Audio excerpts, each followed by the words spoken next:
നാദേന്ദ്രിയം. രചന ദക്ഷ. അവതരണം Shahul Malayil. Editing Faisal C Ennoonjeri. എങ്ങോട്ടാടാ കൊച്ചുമോനെ നീ രാവിലെ തന്നെ ഒരുങ്ങിയിറങ്ങി എങ്ങോട്ടോ പോവാനെന്ന പോലെ വരുന്ന മേഘനെ കാണെ ഉമ്മറത്ത് ചാരുകസേരുന്ന ചന്ദ്രഹാസൻ അവനെ നോക്കി തിരക്കി. ഞാനൊന്ന് കലാക്ഷേത്രം വരെ പോവാ, അവൻ പറഞ്ഞുകൊണ്ട് ധൃതിയിൽ ചെരുപ്പിട്ട് പുറത്തേക്ക് ഇറങ്ങി. ഇനി എന്തിനാടാ ചെറുക്കാൻ നീ വാലും പോക്കി അങ്ങോട്ട് ഓടുന്നു? അവളിപ്പോ നിന്റെ ആയില്ലേ? അയാൾ അവനെ നോക്കി ചോദിച്ചുകൊണ്ട് അവിടെ കസേരയുടെ കാലിലായിരുന്നിരുന്ന പേപ്പർ കയ്യിലേക്ക് എടുത്തു. അവൾ എപ്പോഴും എന്റെ തന്നെയായിരുന്നു. ഇതൊന്നുമല്ല. ഇന്നലെ രാത്രി പെയ്ത മഴയിലും കാറ്റിലും മുറ്റുന്ന ഒരു മാവിന്റെ മുമ്പ് അതിന്റെ മണ്ടക്കോട് തന്നെ വന്ന് വീണിട്ടുണ്ട്. അതിന്റെ കാര്യത്തിലൊരു തീരുമാനമാക്കണം. അവൻ അയാളെ നോക്കി ധൃതിയിൽ പറഞ്ഞുകൊണ്ട് മുണ്ട് മുറുക്കിയെടുത്ത് അവിടെ നിന്ന് തിരിഞ്ഞടന്നു. അതിന് നീ എന്തിനാടാ ഈ സൂര്യൻ നിൽക്കാൻ നേരത്തെ അങ്ങോട്ട് ഓടുന്നത്? മരം വീണെങ്കിൽ അത് അമ്പല കമ്മിറ്റിക്കാർ നോയിക്കോളും. അയാൾ തന്നെ താറിനടുത്തേക്ക് ആയിരിക്കുന്നവരോടായി വിളിച്ചു പറഞ്ഞു. അങ്ങനെ നോക്കിയിരിക്കാനേ എന്നെ കൊണ്ട് പറ്റില്ല. അതേ എന്റെ ഭാര്യ ജോലി ചെയ്യുന്ന സ്ഥലമാ. അവൻ അയാളെ നോക്കാതെ പറഞ്ഞുകൊണ്ട് വണ്ടി മുന്നോട്ടെടുത്തു. അവൾ അണിഞ്ഞൊരുങ്ങി ഇറങ്ങുന്ന കണ്ടാ പറഞ്ഞേക്ക് ഇനി കുറച്ചാളത്തേക്ക് പഠിപ്പിക്കൽ നടക്കില്ല എന്ന്. അവൻ വണ്ടിയും എടുത്ത് പോകുന്നതിനിടയിൽ അയാളോട് വിളിച്ചു പറഞ്ഞു. ഓ അതങ്ങനെ ഒരുത്തൻ, അയാൾ പറഞ്ഞുകൊണ്ട് തന്റെ പത്രമായിലേക്ക് ശ്രദ്ധ തിരിച്ചു. ആ ഇവിടെ ഉണ്ടായിരുന്നോ? മുറി കാണാഞ്ഞപ്പോ ഞാൻ കരുതി പെട്ടിയും കിടക്കെടുത്ത് രാവിലെ തന്നെ വാരാണസിക്ക് യാത്രയായിന്ന്. രുദ്രനൊന്ന് കൈകൾ മേലോട്ട് ഉയർത്തി ഞെളിഞ്ഞുകൊണ്ട് അയാളെ നോക്കി പറഞ്ഞു. എന്താടാ ഞാനിവിടെ നിന്നിട്ട് നിനക്ക് തീരെ പിടിക്കുന്നില്ലേ? അങ്ങനെയാച്ചാ പറഞ്ഞാ മതി. നിന്റെ പെട്ടിയും കിടക്കെടുത്ത് നാളെ തന്നെ നിന്റെ അമ്മാവൻ കൊച്ചവന്റെ അടുത്തേക്ക് അയക്കാൻ ഞാൻ. എന്താ? അവനാണെങ്കിൽ അവിടെ ഒരു ഇരയെ കിട്ടാതെ നോക്കിയിരിക്കുക. ആ അങ്ങയുടെ സ്ഥിര ഇരയായി നിങ്ങളിങ്ങ് പോകുന്നില്ലേ? പിന്നെ നോക്കിയിരിക്കാതെ വേറെ നിർത്തിയില്ലല്ലോ. രുദ്രൻ അയാളെ പുച്ഛിച്ചുകൊണ്ട് പറഞ്ഞു. അത് കേൾക്കെ അയാൾ അവനെ ഒന്ന് കണ്ണുരുട്ടി നോക്കി. അല്ല എനിക്ക് അറിയാൻ പാടില്ലാണ്ട് ചോദിക്കാം, ഇതിപ്പോ നിങ്ങളാണോ തന്ത അതോ അങ്ങേരാണോ നിങ്ങളുടെ തന്ത? സ്വഭാവം കൊണ്ടും കയ്യിലിരിപ്പോണ്ട് രണ്ടാമെന്ന് പറഞ്ഞാൽ ശരി. അമ്മാതിരി ആട്ടിലെ ദിവസം നിങ്ങൾക്ക് അങ്ങേട്ടായി നിന്ന് കിട്ടിക്കൂട്ടുന്നത്. രുദ്രൻ ചന്ദ്രഹാസനെ അടിമുടി പുച്ഛിച്ചുകൊണ്ട് പറഞ്ഞുകൊണ്ട് തുടർന്നു. അങ്ങേരൊന്ന് നീട്ടി ശ്വാസം വിട്ടാ പറന്നു പോകുന്ന അപ്പൂപ്പൻ തടിയായിരുന്നിട്ട് കൂടി കയ്യിലിരിപ്പിനൊരു കുറവില്ലല്ലോന്ന് ഓർക്കുമ്പോഴാ നിന്റെ തന്തയാടാ അതിന്റെ അപ്പൂപ്പൻ താടി. അവൻ പറഞ്ഞിരുത്തിയ നീട്ടിയ ഒരു ആട്ടായിരുന്നതിലുള്ള അയാളുടെ മറുപടി. പാവം രാവിലെ തന്നെ ഒരു ആട്ട് കിട്ടിയപ്പോ ഒരു കട്ടൻ കാപ്പി കുടിച്ച ആശ്വാസം. ഒരു പരിപ്പുഴ കൂടി കിട്ടിയിരുന്നെങ്കിൽ. അവൻ തറയെന്ന് ഉടഞ്ഞു പറഞ്ഞുകൊണ്ട് അകത്തേക്ക് നടന്നു. അവന്റെ കോപ്പിലൊരു അപ്പൂപ്പൻ താടി. അയാളൊന്ന് മുറുത്തുകൊണ്ട് വീണ്ടും പത്രത്തിലേക്ക് മിഴിനട്ടു. രാവിലെ കലാക്ഷേത്രത്തിൽ പോവേണ്ടാത്തതുകൊണ്ട് അലറ ചില്ലറ വീട്ടു ജോലിയിൽ ഏർപ്പെട്ടിരിക്കായിരുന്നു ഭൂവി. രാവിലെ തന്നെ കുളിയും ചെപ്പോയെല്ലാം കഴിഞ്ഞെങ്കിലും വൃത്തിയാക്കൽ മാമാങ്കം കഴിഞ്ഞു വന്നപ്പോഴേക്കും ഒരിക്കൽ കൂടി കുളിക്കണമെന്ന അവസ്ഥയിലായിട്ടുണ്ട് ആള്. ദേവി ഇങ്ങനെ പോയിച്ച എന്റെ നാട്ടു ഓടിയും. ആൾ തുടച്ചിട്ടിരിക്കുന്ന നിലം നോക്കി നടുവിന് കയ്യും താങ്ങിയ നെടുവീർപ്പോടെ പറഞ്ഞു. അങ്ങനെ നിൽക്കുമ്പോഴാണ് മുകളിൽ നിന്ന് എന്തോ അവളുടെ മേലേക്ക് വീഴുന്ന പോലെ അവൾക്ക് തോന്നിയത്. ഇതിപ്പോ എന്താ? അതും പറഞ്ഞ അവൾ തലയുയർത്തി അവിടേക്ക് നോക്കിയതും കാണുന്നത് മുകളിൽ ഓടുവാകിയിരിക്കുന്നതിനിടയിലൂടെ ഒന്നിട വിട്ട് ഇറ്റിറ്റി വീഴുന്ന വെള്ളത്തുള്ളികളെയാണ്. ഇതിന്റെ കൂടി ഒരു കുറവേ ഉണ്ടായിരുന്നുള്ളൂ. അവളത് നോക്കിയൊന്ന് ദീർഘമായി നിശ്വസിച്ചുകൊണ്ട് പറഞ്ഞു. ഇനി ഇതിനെന്താ ഒരു വഴിന്റെ മുത്തപ്പ? അവൾ സ്വയം ചോദിച്ചുകൊണ്ട് എളിയിൽ കയ്യും താങ്ങി വെള്ളമിറ്റ് വീഴുന്ന ഭാഗത്തേക്ക് നോക്കി അങ്ങനെ നിന്നു. ശേഷം എന്തോ ആലോചിച്ച പോലെ അവിടെ അടുക്കള ഭാഗത്തെ മേശക്കരികിലായിരുന്ന അല്പം വലിയ പ്ലാസ്റ്റിക് കവർ മടക്കിയെടുത്ത് ആ മേശയിലേക്ക് കയറി നിന്നുകൊണ്ട് ആ വെള്ളം കിരിഞ്ഞിറങ്ങുന്നിടത്തേക്ക് തിരികെ വെക്കാൻ ശ്രമിച്ചുകൊണ്ടിരുന്നു. എടോ തന്നോടല്ലേ ഞാൻ പറ്റില്ല എന്ന് പറഞ്ഞ് മുതലും പലിശയും ചേർത്ത് 22,610 രൂപ ഇന്ന് വൈകിട്ട് എന്റെ ഫിനാൻസിൽ താൻ അടച്ചിരിക്കണം. ഇല്ലാച്ചാ തനിക്ക് കാര്യസ്ഥങ്ങൾ ചടക്കാൻ വേറെ നോക്കുന്നതായിരിക്കും നല്ലത്.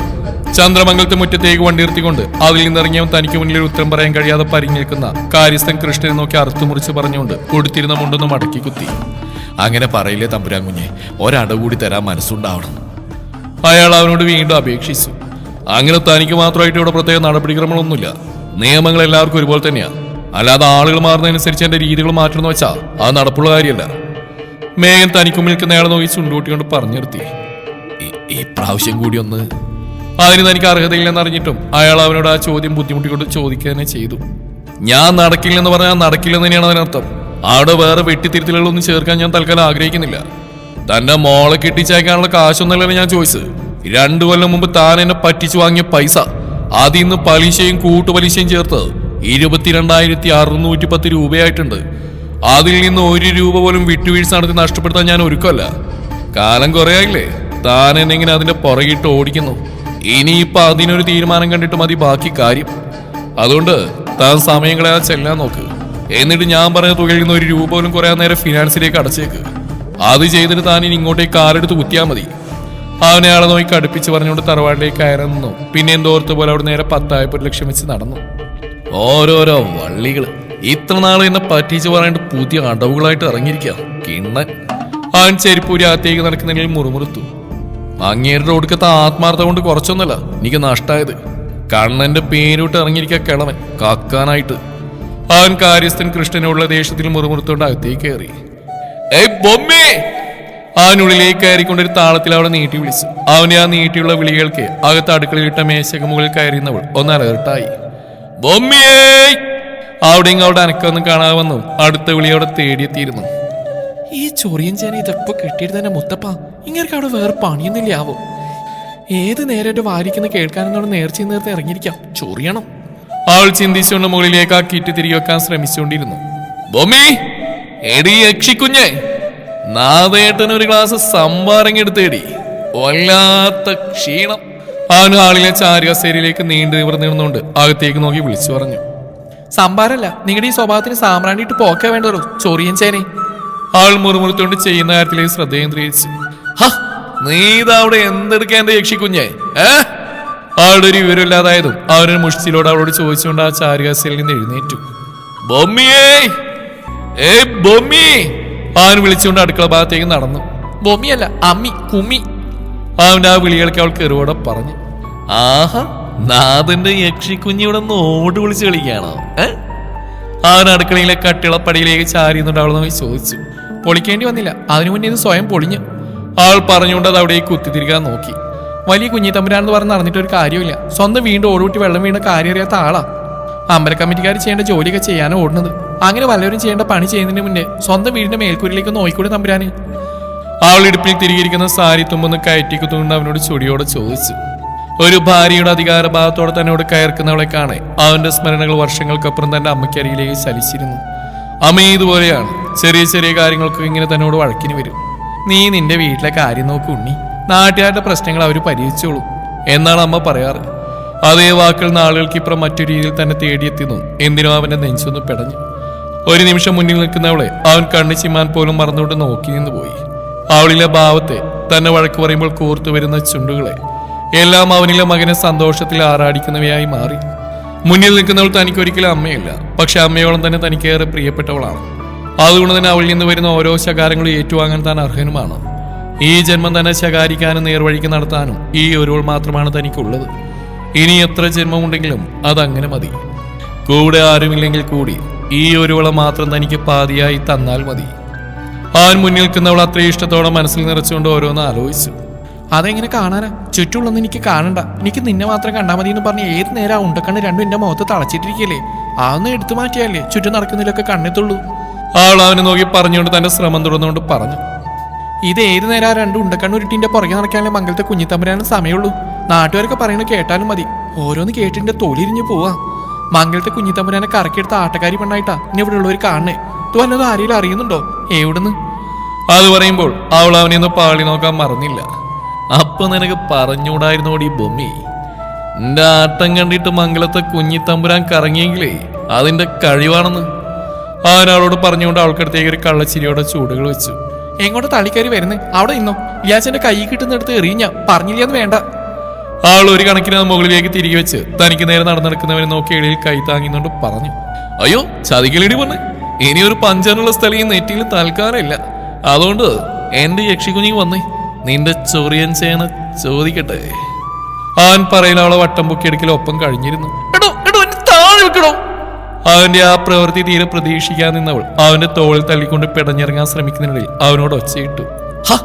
അടങ്ങിയിരിക്കണ്ട ഭാര്യ, നിന്റെ നാദേടൻ ചോദിക്കട്ടെ. തന്റെ കയ്യിൽ നിന്ന് പിടയുന്നവളെ ഒന്ന് ഉയർത്തിപ്പിടിച്ചുകൊണ്ട് അവൻ അവളുമായി ഹാളിലേക്ക് നടക്കുന്നതിൽ പറഞ്ഞു. അയ്യേ, ഇയാളിതെന്തീ കാണിക്കുന്നേ? വെറുതെ ഓരോന്ന് ചെയ്ത് മനുഷ്യനെ വട്ടാക്കാതിനെ താഴെ വെക്കണോ ചൊറിയൻ ചേനെ? അവൾ തന്നെ നോക്കി ചിരിയോടെ ഹാളിലേക്ക് നടക്കുന്നതിനോടായി കുതിരിക്കൊണ്ട് പറഞ്ഞു. ഈ ചുണ്ടെന്താണ് ഇങ്ങനെ ചോക്കുന്നേ? നീ വല്ലതും തേച്ച് പിടിപ്പിച്ചിട്ടുണ്ടോ ഇതില്? അവനതൊന്നും ശ്രദ്ധിക്കാതെ തന്റെ കയ്യിൽ നിന്ന് ഓരോന്ന് പറയുന്നവളെ ഒന്നുകൂടി പൊക്കി പിടിച്ചുകൊണ്ട് പറയും. അവളിലെ ദേഷ്യം ഉച്ചസ്ഥായിൽ എത്തിയിരുന്നു. അതിങ്ങനെ കൂർപ്പിച്ച് വെച്ച് വെറുതെ മനുഷ്യനെ വെടക്കാക്കാതെ ഈ ഭാര്യയെ, നിന്റെ നാഥനെ ചിലപ്പോ അതിലൊന്ന് തൊട്ടു നോക്കാൻ തോന്നിപ്പോവും. അവനൊരു പ്രത്യേക താളത്തിൽ അവൾ നോക്കി പറഞ്ഞുകൊണ്ട് അവൾക്കടുത്തേക്ക് മുഖമടുപ്പിച്ചതും അവൾ വേഗം അവന്റെ തല പുറകിലേക്ക് വലിച്ചു. ഇയാൾ എന്താ ഈ കാണിക്കുന്നേ? വൃത്തിയോട് കാണിക്കാൻ താഴെ വെക്കടോ കാമനാഥ. അവൾ അവൻ നോക്കി മുരണ്ടുകൊണ്ട് പറഞ്ഞു. കാമനാഥനോ? ആരടി നിന്റെ കാമനാഥൻ? അവനോളൊന്ന് വിരട്ടിക്കൊണ്ട് ചോദിച്ചു. എന്റെ നായര്. ആളവൻ പറയുന്നതായിട്ട് തിരിച്ചു പറഞ്ഞു. എന്റെ കുഞ്ഞ് ഇത്രക്കങ്ങോട്ട് ഉറപ്പിച്ചു പറഞ്ഞ സ്ഥിതിക്ക് ചിലപ്പായിരിക്കും. അവനാള് നോക്കി ചിരിയോടെ പറഞ്ഞുകൊണ്ട് അവളുമായി ഗോവണി ലക്ഷ്യം വെച്ച് നടന്നു. എന്നെ എങ്ങോട്ടാണ് കാലം കൊണ്ടുപോന്ന്? ആൾ ഗോവണി കയറാൻ ഒരുങ്ങുന്നവനെ കാണാൻ ഒരു പേടിയോടെ അവന്റെ തോളിൽ അമർത്തി പിടിച്ചുകൊണ്ട് അവനോട് ചോദിച്ചു. അതെന്ത് ചോദ്യം രക്ഷിക്കുഞ്ഞേ? ഭാര്യയ്ക്കും ഭർത്താവിനും തമ്മിൽ പറയാൻ എന്തൊക്കെ കാര്യങ്ങളുണ്ടാവും. എന്റെ കുഞ്ഞിന് അതിലൊന്നും താല്പര്യമില്ലെങ്കിൽ എന്താ? എന്റെ കുഞ്ഞിനെ ഇല്ലാത്ത കൂടി ദൈവം നിന്റെ നാദേട്ടൻ അറിഞ്ഞു തന്നില്ലേ? അതുകൊണ്ട് എന്റെ കുഞ്ഞമണി വാ, നമുക്ക് കുറച്ചു നേരം മിണ്ടിയും പറഞ്ഞൊക്കെ അങ്ങിരിക്കാം. കൂട്ടത്തിൽ എന്റെ ചില സംശയങ്ങളും തീർത്തേക്കാം. അവനവരുടെ ചുണ്ടിലേക്ക് നോക്കി പറയുന്നതിനൊപ്പം മുകളിലേക്കുള്ള പടികൾ ഓരോന്നായി കയറി തുടങ്ങി. എന്നെ താഴെ പട്ടി! ആളവന് നേർക്ക് ചീറി.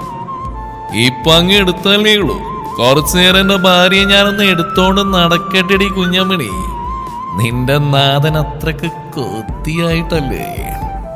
അവനവളെ നോക്കി ചുണ്ടി ഒളുക്കിക്കൊണ്ട് പറഞ്ഞു. അത് കേൾക്കി അവൾ അവന്റെ കണ്ണിലേക്ക് നോക്കി.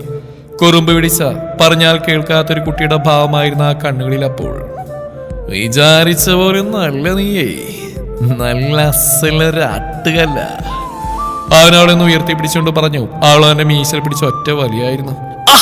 എന്റെ യക്ഷി, നീ അത് പറിച്ചെടുത്തോ? അവളുടെ ആ പ്രവൃത്തിയിൽ നന്ദി നൊന്നവൻ അവളെ കണ്ണുരുട്ടി നോക്കിക്കൊണ്ട് ചോദിച്ചു. എന്നെ താഴെ വെക്കുന്നുണ്ടോ? ഇല്ലാച്ച ഞാൻ ഇപ്പൊ തന്നെ കടിക്കും, പറഞ്ഞേക്കാം. എന്റെ കൊച്ചിന് അങ്ങനെ ഒരു ഇഷ്ടമുണ്ടെങ്കിൽ നിന്റെ നാദം സാധിച്ചില്ലേ? അത് എന്റെ പൊന്നിനെ എവിടെയാ കടിക്കേണ്ടത്? ഇവിടെയാണോ അതോ ഇവിടെയോ അതോ ഇവിടെയാണോ? പറ. അവൻ തന്നെ രണ്ട് കാലും അവൾക്ക് നേരെ നീട്ടിപ്പിടിച്ചുകൊണ്ട് പറഞ്ഞു. അവൾ അവന്റെ വലത്തേക്കാളിൽ പല്ലുകൾ ആഴ്ത്തിയിരുന്നു. അടുത്ത നിമിഷം അവന്റെ കാറിൽ അവിടെ ഭാഗം മുഴങ്ങി കേട്ടു. അവൻ തന്നെ കവിള് കടിച്ചു പറിക്കുന്ന അവളെ താഴെ നിർത്തിക്കൊണ്ട് പറഞ്ഞു. അവൾ അവൻ ഒന്നുകൂടി അമർത്തി കടിച്ചുകൊണ്ട് അവനിൽ നിന്ന് വിട്ടകന്ന് നിന്നു. ഇനി മേലിനോട് വേഷക്കിട്ട് വന്നാലുണ്ടല്ലോ, ഇപ്പൊ കടിച്ചടി തന്റെ കഴുത്തിൽ ഞാൻ കടിക്കടാ കാമനാഥ. ആൾ തനിക്കുമ്പിൽ നിൽക്കുന്നവനെ നോക്കി ചീറി. നേനെ കടിച്ചു അലടി യക്ഷി. അവനോൾ കടിച്ചു പറിച്ച തന്റെ കവിളിൽ കൈവച്ചുകൊണ്ട് അവളെ നോക്കി പല്ലടിച്ചുകൊണ്ട് ചോദിച്ചു. അവളുടെ ഉള്ളിൽ അപായമണി മുഴങ്ങിയിരുന്നു. തന്റെ കയ്യിലിരിപ്പ് ഇങ്ങനെയാണെങ്കിൽ താൻ ഇനി ഞാൻ കടിക്കടോ? അവൾ നിന്നെടുത്തുനിന്ന് രണ്ടടി പുറകോട്ട് വെച്ചുകൊണ്ട് അവൻ നോക്കി പറഞ്ഞു. എന്നാലേ എന്റെ കയ്യിലിരിപ്പ് ഞാൻ ഒരിക്കലും മാറ്റാൻ പോകുന്നില്ലടി യക്ഷി പാറു. അവൻ പറഞ്ഞുകൊണ്ട് അവളെ പിടിക്കാനാഞ്ഞതും അവൾ പുറകിലേക്ക് ഒഴിഞ്ഞു മാറിയിരുന്നു. കുഞ്ഞി തമ്പുരാനെ, അവിടെ നിന്നോട്ടോ, വെറുതെ എന്റെ അടുത്തേക്ക് വന്ന് തടിയടാക്കാൻ നിൽക്കണ്ട. ആൾ തന്നെ ലക്ഷ്യം വെച്ച് മീശ വിരിച്ചു വരുന്നവനെ കാണെ അവന് നേർക്ക് വിരൽ ചൂണ്ടിക്കൊണ്ട് താക്കിയതിന്റെ രൂപത്തിൽ പറഞ്ഞു. അങ്ങനെ പറയില്ലടി എന്റെ യക്ഷി കുഞ്ഞ്. ശരീരം ഒന്ന് നന്നായിട്ട് അനക്കിയിട്ടേ കൊറേ ആയി. എന്റെ ഭാര്യക്കാണെങ്കിൽ അത് അനക്കിയേ തീരുമെന്ന് വാശിയും. എന്റെ ബൊമ്മി കുഞ്ഞിന്റെ ഈ വാശി നാദേട്ടൻ ഇങ്ങനെ കണ്ടില്ല എന്നടിക്കും. അതുകൊണ്ട് എന്റെ കുഞ്ഞിങ് വാ, നാളെ ചോദിക്കട്ടെ. അവനവളുടെ ഇടുപ്പിൽ കൈവച്ച് നിന്നുകൊണ്ട് അവളെ തലയാട്ടി അടുത്തേക്ക് വിളിച്ചു. അവൾ അതിനില്ലെന്ന പോലെ തലയാട്ടിക്കൊണ്ട് പുറകിലേക്ക് ചൂട് വെച്ചു. ഇങ്ങോട്ട് വാടി. അവനടുത്തേക്ക് തലയാട്ടി വിളിച്ചുകൊണ്ട് പറയലും അവൾക്കടുത്തേക്ക് പായൽ ഒന്നിച്ചായിരുന്നു. അവന്റെ ആ വരവ് കണ്ടവൾ പെട്ടെന്ന് തന്നെ അവിടുന്ന് തിരിഞ്ഞോടി. മര്യാദക്ക് അവിടെ നിന്ന് ആ തരുന്ന ഉമ്മയിൽ 2 ഞാൻ കുറക്കാം. ഇല്ല മുഴുവൻ വാങ്ങിക്കൂട്ടാനാണ് എന്റെ കൊച്ചിന്റെ ഇഷ്ടമെങ്കിൽ എന്റെ പൊന്നെ എത്രയാന്ന് വെച്ചാൽ ഓടിക്കോ. എവിടേക്ക് ഓടിയാലും ഓടിച്ചിട്ട് പിടിക്കും ഞാൻ. അവൻ തനിക്ക് പിടിതരാതെ ഓടുന്നവളെ കൈയെത്തിച്ച് പിടിക്കാൻ ശ്രമിക്കുന്നതിൽ വിളിച്ചു പറഞ്ഞു. പോടെ കാമനാഥ, തനിക്ക് കെട്ടാതിന് പ്രാന്തായതോ കാല. ആളവരെ തിരിഞ്ഞോക്കാതെ വിളിച്ചു പറഞ്ഞുകൊണ്ട് മുന്നോട്ട് കുതിച്ചു. എന്റെ ഭ്രാന്ത് നീ കാണാൻ പോകുന്നേയുള്ളടി യക്ഷി. മര്യാദക്കാണോ നിൽക്കുന്നത് നിനക്കല്ലേ? ഇല്ലാച്ചാ എന്നെങ്ങനെ ഇട്ട് വലക്കുന്നതിന് പൊന്നുമോളിൽ നിന്ന് കുറച്ചൊന്നും ആയിരിക്കും നിന്ന് വലിക്കാൻ പോകുന്നത്. അവനൊരു മുറിയിലേക്ക് കയറിയോടെ പിടിക്കാൻ ശ്രമിച്ചുകൊണ്ട് പറഞ്ഞു. ആൾ വേഗം അതിനകത്തേക്ക് കയറിക്കൊണ്ട് അവിടെ നടുക്കായി കിടന്ന കട്ടിലിന് എതിർവശം നിന്ന് അവനത് നോക്കി ചിരിച്ചുകൊണ്ട് വാതിലടച്ച് കുറ്റിയിട്ടു. കാലം വാതിലടച്ചല്ലോ എന്റെ ദേവി. ആൾ മുറിയുടെ വാതിലടച്ച് കുറ്റിയിട്ട് മീശത്തുമ്പൊന്ന് കടിച്ചു പിടിച്ച് തന്നെ നോക്കി ഒരു അവലക്ഷണം കേട്ട ചിരിയും ചിരിച്ചു വരുന്നവനെ കാണാൻ ഒന്ന് ഉമിനീരിറക്കിക്കൊണ്ട് മനസ്സിൽ പറഞ്ഞു. ബൊമ്മി ബൊമ്മി.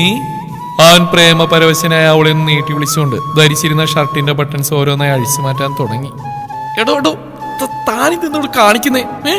ആളവന്റെ ആ ഭാവമാറ്റത്തിലും നന്നായി പതറിക്കൊണ്ട് അവനോട് ചോദിച്ചു. അതിന് നിന്റെ നാദേട്ടനൊന്നും കാണിച്ചില്ലല്ലോടി പെണ്ണേ. കാണിക്കാൻ പോകുന്നില്ലേ ഉള്ളൂ. എന്റെ കൊച്ചിങ്ങനെ തിരക്ക് കൂട്ടല്ലേ. അവൻ അവളിൽ നിന്ന് കണ്ണിമ മാറ്റാതെ പറഞ്ഞുകൊണ്ട് ഷർട്ടിന്റെ ബട്ടൺസ് ഓരോന്നായി ഊരി മാറ്റിക്കൊണ്ടിരുന്നു. അയ്യേ, നാണം കേട്ട മനുഷ്യൻ, വൃത്തിയോട് കാണിക്കാൻ ഷർട്ടിലുള്ള കാല. ആളവൻ തനിക്കരികിലേക്ക് വരുന്നവനെ കാണെ ആ കട്ടിലിന് ചുറ്റും വലം വെച്ചുകൊണ്ട് പറഞ്ഞു, ഇതിൽ എന്താ മുന്നേ ഇത്ര വൃത്തിയേട്? നമ്മള് ഭാര്യ ഭർത്താവല്ലേ, അപ്പൊ നമുക്ക് വേണ്ട ഇങ്ങനെ കൊച്ചു കൊച്ചു ചാബല്യങ്ങൾ. അവൻ അവളെ ചുണ്ടടിച്ചുകൊണ്ട് ഒരു പ്രത്യേക താളത്തിൽ പറഞ്ഞുകൊണ്ട് അവൾക്ക് പുറകെ ആ കട്ടിലിനെ ചുറ്റി നടന്നു. അയ്യേ ബ്ലാ, തനിയെ കാമമൂത്ത് ഭ്രാന്തായതോളൂ കാമനാഥ. അവൾ അതിനെ ചുറ്റി നടക്കുന്നില്ല, അവനെ നോക്കി ചീറി. അങ്ങനെയെങ്കിൽ അങ്ങനെ എന്റെ കോച്ചിങ് വന്നിടി നാദേട്ടൻ, ഒന്നാം പനനീർതളത്തിലൊന്നും മുത്തട്ടേടി വന്നേ. അവൻ പൊട്ടി വന്ന ചിരി ഒതുക്കി പറഞ്ഞുകൊണ്ട് അവൾക്ക് പുറകെ രണ്ട് കൈയും വിടർത്തി പിടിച്ച് നടന്നു. അയ്യേ പോടോ ആഭാസ, അവൾ പറഞ്ഞുകൊണ്ട് അല്പം വേഗത്തിൽ നടന്നു. നിന്റെ ഈ ചോരച്ചുവപ്പാർന്ന ചെഞ്ചുണ്ടുകളെ ഒന്ന് കടിച്ചു പറിക്കാൻ നീ എന്നെ അനുവദിക്കൂ ഭാര്യയെ, അനുവദിക്കൂ, അനുവദിക്കൂ. നിന്നോട് ഞാൻ കൊഞ്ചുകയാണ്, അല്ല കെഞ്ചുകയാണ്. അവൻ നാടകീയമായി പറഞ്ഞുകൊണ്ട് അവൾക്ക് പറയുക തന്റെ രണ്ട് കൈയും വെളുത്തി പിടിച്ച് നീങ്ങിക്കൊണ്ടിരുന്നു. ചത്താൽ ഞാൻ സമ്മതിക്കൂടെ കാല. ആൾ അവനെ നോക്കി അലറിക്കൊണ്ട് ആ ബെഡിൽ കിടന്ന് തലയെടുത്ത് അവനെ നേർക്ക് എറിഞ്ഞു. വിശാലമായി കിടക്ക് വിരി നമ്മളെ മാടി മാടി വിളിക്കുന്ന നീ കാണുന്നില്ലേ പ്രിയേ? ഭവതി ഇങ്ങനെ നമ്രപുളകിതയായി നിൽക്കാതെ നമ്മുടെ അരികിലേക്ക് ആഗതയായാലും പ്രിയേ, നമുക്ക് ഈ കിടക്കയിൽ കിടന്ന് ചിന്തകൾ പോലെ പരന്ന് ചിരിച്ചും ചുംബിച്ചും ഉരുണ്ടും അറിയാം. അവൻ അവളെ നോക്കി നാടകീയമായി പറഞ്ഞുകൊണ്ട് ഇട്ടിരുന്ന ഷർട്ട് അഴിച്ച കിടക്കയിൽ ഇട്ടുകൊണ്ട് അവൾക്ക് പുറകെ വെച്ച് പിടിച്ചു. പോടോ പട്ടി, എന്റെ അടുത്തേക്ക് അങ്ങനെ വന്നാലേ തന്നെ ചവിട്ടി ഓടിക്കടോ. അവൾ അവന് നേർക്ക് അവിടുന്ന് കൊണ്ട് ചീറി. ഇപ്രകാരം പറഞ്ഞ് നമ്മുടെ മനസ്സിനെ മുറിവേൽപ്പിക്കാതിരുന്നാലും ദേവി. ദേവി അല്ലടോ മൂദേവി, തന്നെ ഞാൻ. ആൾ പല്ലടിച്ച് പറഞ്ഞുകൊണ്ട് സാരി തലപ്പിടിപ്പിലേക്ക് തിരികെ അവിടെ കിടന്ന് തലയിണം എടുത്ത് ആ കട്ടിലിന് മുകളിലൂടെ അവൻ നിൽക്കുന്നിടത്തേക്ക് നടന്നു. എങ്ങോട്ട് വാടി കുഞ്ഞമ്മിണി. അവൻ തനിക്ക് നേരെ തലയിടയും പൊക്കി ദേഷ്യത്തിൽ നടന്നു വരുന്നവളെ കാണെ ഉള്ളിൽ പറഞ്ഞു. ഇനി പറയണോ കാമനാഥ താനങ്ങനെ? അവൾ ചോദിച്ചുകൊണ്ട് കയ്യിൽ പിടിച്ചിരുന്ന തലയിണ കൊണ്ട് അവനെ തലങ്ങും വിലങ്ങും തല്ലാൻ തുടങ്ങി. ഇല്ല, ഇല്ല, പറയൂല, പ്രവർത്തിക്കുകയുള്ളൂ. അവൻ പറയില്ല. അവിടെ രണ്ടു കൈയിലുമായി കോരിയെടുക്കലൊപ്പം കഴിഞ്ഞു.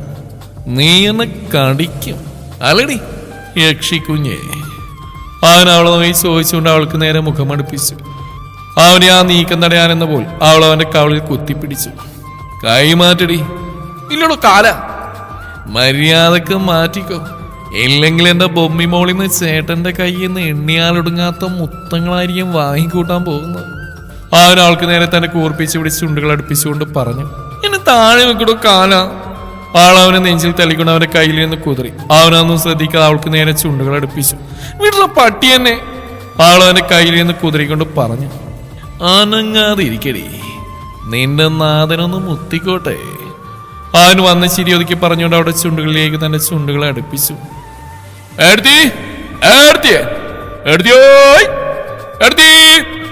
പുറത്തുനിന്ന് രുദ്രന്റെ ശബ്ദം ഉച്ചത്തിൽ കേട്ടതും അവൾ നെഞ്ചിൽ കൈവച്ച് ആശ്വാസത്തിന് ശ്വാസം വിട്ടു. ഈ നാറി ഇതിപ്പോ എവിടുന്ന പൊട്ടി വീണത്? വേഗം പല്ലടിച്ചുകൊണ്ട് ഓർത്തു. രുദ്ര, ഞാനിവിടെയുണ്ട്, ഇങ്ങോട്ട് വാ. അത് കേട്ട് അവന്റെ കയ്യിൽ നിന്ന് അവൾ വിളിച്ചു കൂവി. ഒച്ചവക്കരടി യക്ഷി. അവൻ അവളെ നോക്കി കണ്ണുരുട്ടി പേടിപ്പിച്ചുകൊണ്ട് പറഞ്ഞു. രുദ്ര. അവളെ കേൾക്കാവനെ വിളിച്ചു പോയി. ഏർത്തിയുടെ ശബ്ദമല്ലേ കേൾക്കുന്നു? അവൻ ചിന്തിച്ചുകൊണ്ട് ആ ശബ്ദം കേട്ട ഭാഗത്തേക്ക് കുതിച്ചു. രുദ്ര. അവൾ വീണ്ടും അവനെ വിളിച്ച് കാണാൻ തുടങ്ങി. ഇവളെ ഇന്ന് ഞാൻ. അവൻ പറഞ്ഞുകൊണ്ട് അവൾ താഴേക്ക് നിർത്തി അവിടെ വായ പൊത്തിയതും ആ കയ്യിൽ അമർത്തി കടിച്ചുകൊണ്ട് അവൾ വാതിൽ തുറന്ന് പുറത്തേക്ക് കുതിച്ചവും രുദ്രൻ അങ്ങോട്ടേക്ക് വന്ന് ഒരുപോലെയാണ്. എന്താ എന്തിനടുത്ത് നീ വിളിച്ച്? തന്റെ മുന്നിൽ നിൽക്കുന്നവളെ നോക്കി രുദ്രൻ പതട്ടത്തോടെ ചോദിച്ചു. കുഞ്ഞനിയ, അവളുടെ മറ്റവൻ പെറ്റു. അങ്ങോട്ട് മാറികള കോപ്പേ. ഏട്ടാ. അപ്പോഴാണ് അവൻ ഷർട്ടിടാ പുറത്തേക്ക് വന്ന മേഘനെ കാണുന്നത്. ആ വിശ്വാസം വരാതെ അവളെ അവനെ മാറി മാറി നോക്കി.